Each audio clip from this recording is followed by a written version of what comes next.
శ్రీకాంత్ గారు నమస్తే అండి. నమస్కారం సంధ్య గారు. మనిషి పుట్టుక నుండి చావు వరకు అన్ని దశల్లో ఈయన పాట లేకుండా ఉన్న ఈ ప్రయాణము సాగుతుందనంటే క్వశ్చన్ మార్క్ అని చెప్పాలి. అంటే ప్రతి సందర్భంలో ఈయన పాట వినకుండా ఈయన పాట కదలకుండా ముందుకు సాగలేము అంటే అతిశయోక్తి కాదు. బాలసుబ్రహ్మణ్యం గారి గురించి చెప్పాలంటే ఏం చెప్తారు? భారతీయుల బహుజన్మల పుణ్యఫలం SP Balasubrahmanyam. Once more sir. భారతీయుల బహుజన్మల పుణ్యఫలం SP Balasubrahmanyam. Super sir, single line, serious. అంతే, అంతకు మించి మాట్లాడటానికి ఏమీ లేదు. మాట్లాడకూడదు అంటే మాట్లాడకూడదని కాదు, కానీ బాలసుబ్రహ్మణ్యం గారు తెలుగువాడిగా పుట్టినందుకు ఆనందించాలో ఆవేదన చెందాలో ఒక్కొక్కసారి అర్థం కాదు సంధ్య గారు. ఎందుకంటే ఆ మధ్య మన హైదరాబాద్ రవీంద్ర భారతి ప్రాంగణంలో ఆయన విగ్రహాన్ని ప్రతిష్ఠించడానికి జరిగినటువంటి ఆ సమయంలో జరిగినటువంటి అనేక వరుస సంఘటనల నేపథ్యంలో ఏంటంటే చాలా ఆవేదన కలుగుతుంది. ఎందుకంటే తెలుగువాడిగా తెలుగు సినిమా సంగీతాన్ని ఎల్లలు దాటించినటువంటి ఒకానొక గాయకుడు ఎస్పి బాలసుబ్రహ్మణ్యం గారు. ఘంటసాల గారు తమిళంలో పాడారా, తమిళంలో పాడలేదు, అలాంటి చర్చలు నేను ఇప్పుడు చేయను. కానీ ఘంటసాల గారిని కాకుండా ఎస్పి బాలసుబ్రహ్మణ్యం గారు మహమ్మద్ రఫీ గారిని, పిబి శ్రీనివాస్ గారిని స్ఫూర్తిగా తీసుకున్నారు. ఆ స్ఫూర్తిగా తీసుకోవడం బాలసుబ్రహ్మణ్యం గారి అతి చక్కని తెలివితేటలకు ఒక నిదర్శనం. ఎందుకంటే వాళ్ళని స్ఫూర్తిగా తీసుకునేటప్పటికీ అప్పటి వరకు తెలుగు సినిమా సంగీతం, తెలుగు సినిమా పాటలు అంటే ఘంటసాల వెంకటేశ్వరరావు అనేటటువంటి దానిలో నుంచి ఇతను వీళ్ళని స్ఫూర్తిగా తీసుకున్నాడు. ఇతను సరికొత్తగా పాడడానికి ప్రయత్నిస్తున్నాడు. ఇది ఒక కొత్త గాత్రం అనేటటువంటి ఒక మూడ్ని ఆడియన్స్లో సెట్ చేశాడు బాలసుబ్రహ్మణ్యం గారు. ఆయన 1966 60 సంవత్సరాలు అయింది ఆయన గాయకుడిగా అవతరించి. 2026కి 1966లో శ్రీ శ్రీ శ్రీ మర్యాదరామన్న సినిమా శ్రీపతి పండితారాధ్యుల కోదండపాణి గారు సంగీత దర్శకత్వం వహించారు. ఆయన ఏమీ వింతమోహం అనే పాట బాలసుబ్రహ్మణ్యం గారి చేత పాడించారు. పిబి శ్రీనివాస్ గారు సహగాయకుడు బాలసుబ్రహ్మణ్యం గారితో కలిసి ఆయన ఆలపించారు. అలా తన ప్రయాణాన్ని ప్రారంభించినటువంటి బాలసుబ్రహ్మణ్యం గారు 69కి వచ్చేటప్పటికి ఆయన తమిళంలో కూడా ఐరం నిలవేవా ఈ పాటలు, అడిమ్మైపెడ్ సినిమా, అంతకుముందు ఇంకొక పాట ఉంది నాకు గుర్తు రావటం లేదు, 2 తమిళ పాటలతో తమిళంలో కూడా ఆయన ప్రభ ప్రారంభమైందని అనుకోవాలి. ఎందుకంటే ఎంజి రామచంద్రన్ గారు లాంటి స్టార్ బాలసుబ్రహ్మణ్యం గారిని పిలిచి ఇతనికి అవకాశం ఇద్దాం, కొత్త గాయకుడు బాగా పాడుతున్నాడని అవకాశం ఇస్తూ రికార్డింగ్కి రావాలి, రికార్డింగ్ అయిన తర్వాత షూటింగ్కి వెళ్ళాలి. రికార్డింగ్ రోజు ఉదయాన్నే బాలసుబ్రహ్మణ్యం గారికి విపరీతమైనటువంటి చలి జ్వరం, వైరల్ ఫీవర్. ఆయన వచ్చారు, ఆ కారు వస్తుందిగా సింగర్ని తీసుకెళ్ళడానికి, వచ్చిన వాళ్ళకి చెప్పాడు చలి జ్వరంతో బాధపడుతున్నాను రాలేను అంటే వాళ్ళు వెళ్ళిపోయి చెప్పారు. చెప్పిన తర్వాత బాలసుబ్రహ్మణ్యం గారు ఏమనుకుంటారు, అయ్యో ఎంజీఆర్ గారికి మొట్టమొదటిసారి పాట పాడే అవకాశం వచ్చింది, ఆ పాట లేకుండా వాళ్ళు నా కోసం చిన్న గాయకుడు, ఎప్పుడే వచ్చినటువంటి ఒక వర్ధమాన గాయకుడు కోసం ఎంజి రామచంద్రన్ గారు ఎందుకు అవుతారు, టిఎం సౌందరరాజన్ గారితోనూ ఎవరితోనూ పాడించేసుకుంటారు, అక్కడి నుంచి ఉంటుంది అని అనుకుని అంతా అయిపోయి షూటింగ్కి వెళ్ళారు. షూటింగ్ అంతా అయిపోయిన తర్వాత ఎప్పుడో వచ్చిన తర్వాత ఈ సాంగ్ మాత్రం తీయకుండా అలాగే ఉంచేశారు బ్యాలెన్స్ ఎంజీఆర్ గారు. ఎలా ఉంది ఇప్పుడు అబ్బాయి ఆరోగ్యం కనుక్కోండి, పాడిద్దామని చెప్తే ఎంజీఆర్ గారు ఇలా అడిగారు అనేటప్పటికి బాలసుబ్రహ్మణ్యం గారు ఆశ్చర్యపోయారంట.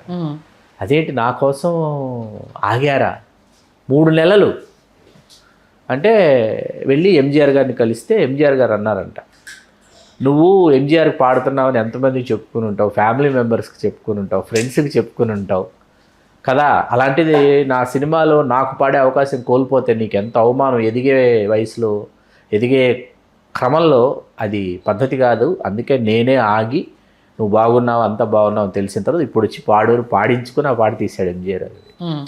మహానుభావులు ఎంజి రామచంద్ర గారు. అట్లా ప్రారంభమైనటువంటి బాలసుబ్రహ్మణ్యం గారి కెరియర్ ఏదైతే ఉందో ఆ కెరియర్లో ఆయనకి తొలినాళ్లలో పాడించిన వాళ్ళలో కేవి మహాదేవన్ గారు, ఎంఎస్ విశ్వనాథన్ గారు వీళ్ళందరూ ఉన్నారు. వాళ్ళతో పాటు సత్యం గారు, చక్రవర్తి గారు. మొదటి వరుసలోకి 4 వస్తారు.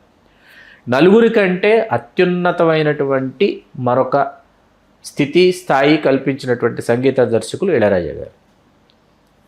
76లో ఇళయరాజా గారు సంగీత దర్శకులు అయ్యారు. 66 నుంచి ఈయన సినిమాల్లో పాడడం ప్రారంభిస్తే 68కి 1968 నాటికి 69 నాటికి ఇళయరాజా గారు వాళ్ళ సోదరులు వాళ్ళు పండైపురం నుంచి వాళ్ళు చెన్నై వచ్చి వీళ్ళు అక్కడి నుంచి కలిసి వీళ్ళు ఆర్కెస్ట్రాలో బాలసుబ్రహ్మణ్యం గారు, ఇళయరాజా గారు సోదరులైన గంగయ్యమరన్ గారు, భాస్కర్ గారు, అట్లాగే భారతిరాజు గారు, వీళ్ళందరూ కలిసి ఒక ట్రూప్గా తమ ప్రయాణాన్ని ప్రారంభించి రూమ్మేట్స్గా తమ జీవితాలను షేర్ చేసుకుని ఉన్న రోజు తిని లేని రోజు మంచినీళ్ళు తాగి అటువంటి పరిస్థితుల్లో నుంచి వీళ్ళ ప్రయాణాన్ని ప్రారంభించారు. వాస్తవానికి చక్రవర్తి గారు దర్శకుడు అవ్వాలా, సంగీత దర్శకుడు అవ్వాలన్న రెండు అవకాశాలు ఒకేసారి వచ్చాయి ఆయనకి. అయితే ఫిల్మ్ డైరెక్టర్ లేకపోతే మ్యూజిక్ డైరెక్టర్. అప్పటికి బాలు గారు చక్రవర్తి గారు అప్పటికి సన్నిహితులు అయిపోయారు. ఎందుకు? బాలు గారు పాడుతున్నారు, చక్రవర్తి గారు డబ్బింగ్ చెప్తున్నారు. అప్పటికి చాలామందికి చక్రవర్తి గారు వచ్చి బాలు గారిని అడిగారు, ఇలా నాకు 2 అవకాశాలు వచ్చాయి, ఏం చేయమంటా అన్నాడు. ఒక్క క్షణం ఆలోచించకుండా బాలసుబ్రహ్మణ్యం గారు చెప్పిన సమాధానం, మ్యూజిక్ డైరెక్టర్ అయిపో, సంగీత దర్శకుడు అయిపోయాడు చక్రవర్తి గారు. అక్కడి నుంచి చక్రవర్తి గారి సినిమాల్లో బాలసుబ్రహ్మణ్యం గారిని పాడిన పాట. తమిళంలో సౌందరరాజన్ గారు ఏంటంటే హీరోల గాత్రాలకి అనుగుణంగా ఆ గాత్ర సౌలభ్యం ఎలా ఉంది, ఆ గాత్ర ధర్మం ఏంటి తెలుసుకుని అలా పాట పాడేవాళ్ళు టీఎం సౌందరరాజన్. అది బాలసుబ్రహ్మణ్యం గారిని చాలా ఆకట్టుకుంది. బాలసుబ్రహ్మణ్యం గారు స్టేజ్ మీద మిమిక్రీలు చేయటం, అవి చేయటం ఇవన్నీ చేసేవాళ్ళు ఆయన పాడడానికి వెళ్ళినప్పుడు కూడా. అది ఆయనకు బాగా కలిసి వచ్చినటువంటి అంశం. ఆయన ఎక్కడ ఎవరి దగ్గర శాస్త్రీయ సంగీతం నేర్చుకోకుండా వినికిడి జ్ఞానం ద్వారా, వినికిడి శక్తి ద్వారా అక్కడ గురువులు వాళ్ళు తెలియజేసినటువంటి జ్ఞానం ఏదైతే ఉందో ఆ జ్ఞానాన్ని అందిపుచ్చుకొని ఆయన ఒక మహావతారుడిగా అవతరించిన వాడు ఎస్పి బాలసుబ్రహ్మణ్యం గారు. అట్లా ఆయనకేంటంటే అవకాశం వచ్చింది.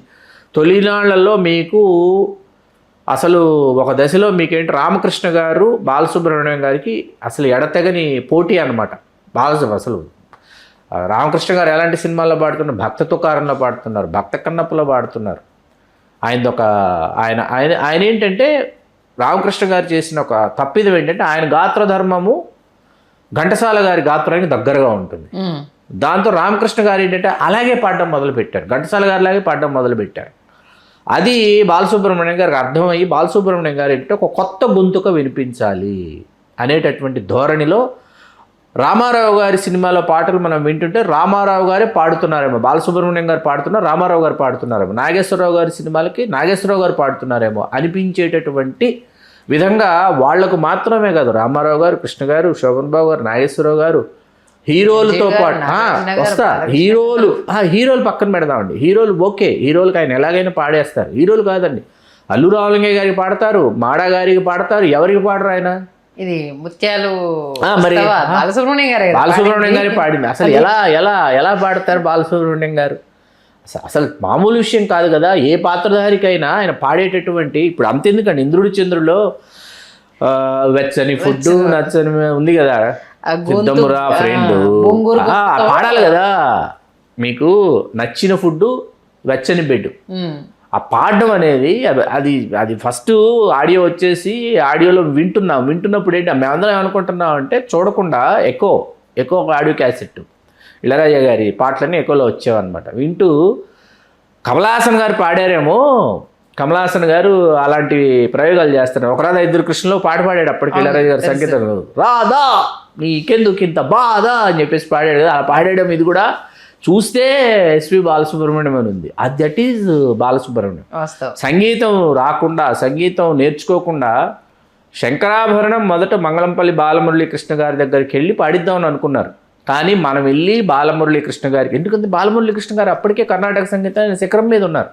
ఆయన చేత మనం ఆయనకి చెప్పి ఇలా కావాలండి, ఇలా పాడాలండి, గమకాలు ఇలా ఉండాలండి, సంగతులు ఇలా వేయాలండి అని ఎలా చెప్తాం బాలమురళీకృష్ణ గారికి?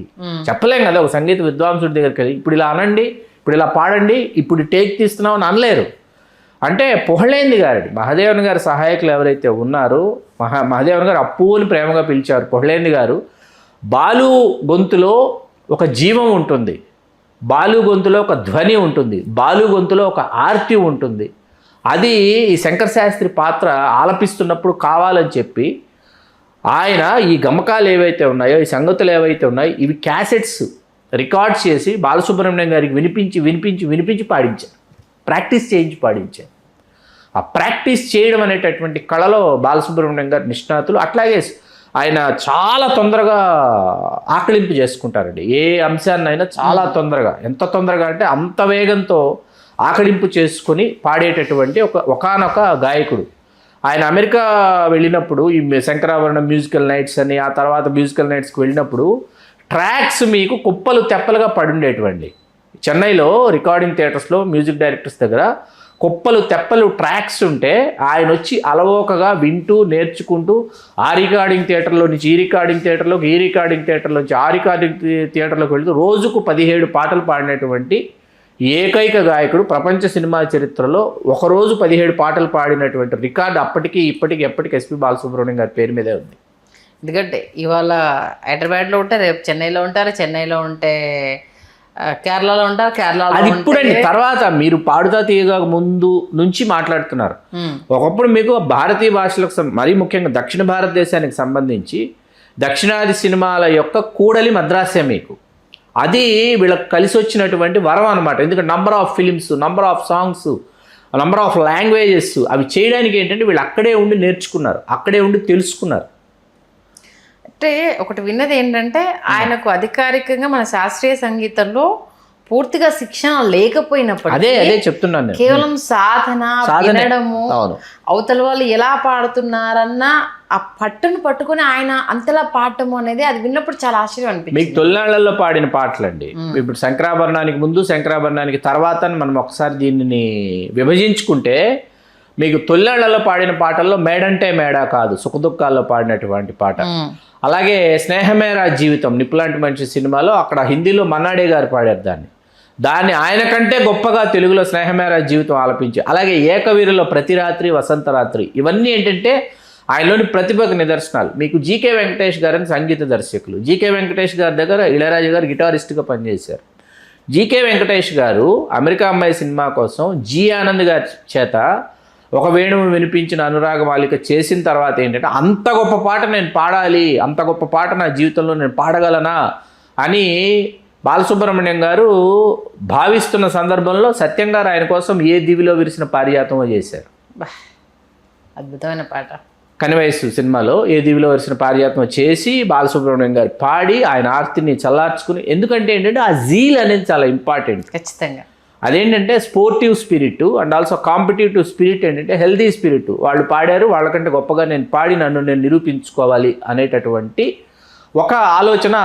బాలసుబ్రహ్మణ్యం గారి గురించి చాలామంది చాలా విషయాలు ఏవేవో విషయాలు మాట్లాడినప్పటికీ ఏంటంటే వాస్తవానికి అప్పుడున్నటువంటి సమయంలో, అప్పుడున్నటువంటి కమ్యూనికేషన్స్ సిస్టంలో ఒకరిని తొక్కేయాలి, ఒకరిని పంపించేయాలి, ఒకరిని రానివ్వకూడదు అనేటటువంటి పరిస్థితులు లేవండి వాస్తవానికి. ఎందుకంటే పాట నేర్చుకోవాలి, ఆ పాట రికార్డింగ్ జరగాలి. 8-1 రికార్డింగ్ అండి. 8-1 రికార్డింగ్ క్యాల్షీట్ వేస్తారు. 8-1లో అయిపోవాలి. మీరు నేర్చుకున్నా పాడినా రికార్డ్ చేయటం అనేది 8-1 అయిపోవాలి. 8-1 అయిపోవడం అంటే ఏంటి? 8-1 అయిపోయింది, 1-2 లంచ్ బ్రేక్ ఇచ్చారు, 2-7 మళ్ళీ ఇంకో పాట పాడాలి మీరు. మీకు అర్థమవుతుంది అంటే మీరు పాట నేర్చుకోవడం, పాడడం, పరిగెత్తడం, పాట నేర్చుకోవడమే అవుతుంది తప్ప వాళ్ళు వస్తున్నారు, వాళ్ళు ఎందుకు వస్తున్నారు, వీళ్ళు వస్తున్నారు, వీళ్ళని ఎందుకు ఆపేయాలి, ఎక్కడ ఆపేయాలి, ఎలా తొక్కేయాలి, ఈ ఉండవండి. ఆయన గురించి చాలా మాట్లాడారు అవాకులు చవాకులు చాలామంది. ఏకగాత్రాధిపత్యం వహించినటువంటి ఎస్పి ఏకగాత్రాధిపత్యం అంటే ఎందుకు ఆయన ఏకగాత్రాధిపత్యం వహించాల్సి వచ్చిందంటే మీకు అటువంటి మరొక గాయకుడు లేడు, రాలేదు, చేయలేదు, ఇప్పటికీ చేయలేదు. ఒకరు తొక్కితే తొక్కడం అనేది కొన్ని సందర్భాల్లో సాధ్యమవుతుందేమో. ఏది తొలినాల్లో నీకు అవకాశం రాకుండా ఏమన్నా ఆపగలుగుతారేమో. కానీ ఒకసారి నీ గొంతు వినిపించిన తర్వాత అది బాగున్నప్పుడు జనాల్లోకి వెళ్ళినప్పుడు దాన్ని ఎవరు ఆపలేరు. అది వాస్తవం. ఎవరినైనా సరే ఆపలేరు. ఎందుకంటే ఆయన రీప్లేస్ చేసే వాళ్ళకి కనిపించలేదు కాబట్టి కొత్త వాళ్ళతో రిస్క్ ఎందుకు అనుకుంటారు. అది కంటిన్యూ. మొన్న మన ఇంటర్వ్యూలో మన రైటరు రాజేంద్ర కుమార్ గారు ఒకటే మాట అన్నారు, మేఘ సందేశంకు బాలు గారి డేట్స్ టైము దొరక్క మేము ఆయన దగ్గరికి వెళ్ళాము, లేకపోతే ఇంకొక జాతీయ అవార్డు ఆయన ఖాతాలో పడింది, ఎంత బాధపడ్డామో అందరికీ తెలుసు అనేసి. దట్ ఈస్ బాలసుబ్రహ్మణ్యం కదా. అవును, వాస్తవం. మీకేంటంటే పంతులమ్మ సినిమా, పంతులమ్మ రాజన్ నాగేంద్ర గారి సంగీతం. ఇప్పుడు రాజన్ నాగేంద్ర గారు లబ్ధ ప్రతిష్ఠులైన సంగీత దర్శకులు, అప్పటికి ఎంఎస్ విశ్వనాథన్ గారు లబ్ధ ప్రతిష్ఠులైన సంగీత దర్శకులు, కేవి మహాదేవన్ గారు లబ్ధ ప్రతిష్ఠులైన సంగీత దర్శకులు, వీళ్ళందరూ తెలుగులో సినిమాలు చేస్తున్నారు.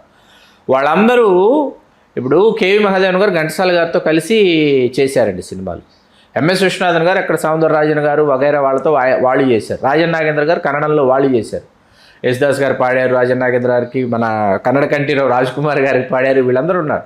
వాళ్ళందరూ బాలసుబ్రహ్మణ్యం గారిని ఎందుకు కోరుకున్నారు? ఇప్పుడు పంతులమ్మ సినిమాలో మానస వీణ మధుగీతం అండి. ఎడారిలో కోయిలా చల్లా ఇవన్నీ ఎవరు మరి బాలసుబ్రహ్మణ్యం గారు ఏ గొంతుకుతో పాడారు? యవ్వనాన్ని ఇచ్చారండి తెలుగు సినిమా సంగీతానికి, భారతీయ సినిమా సంగీతానికి ఒక యవ్వనాన్ని అందించినటువంటి, మీరు ఇప్పటిదాకా వింటున్నది కాదు, మీరు ఇప్పుడు వినాల్సింది ఇది అని చెప్పినటువంటి గాయకుడు ఎస్పి బాలసుబ్రహ్మణ్యం గారు.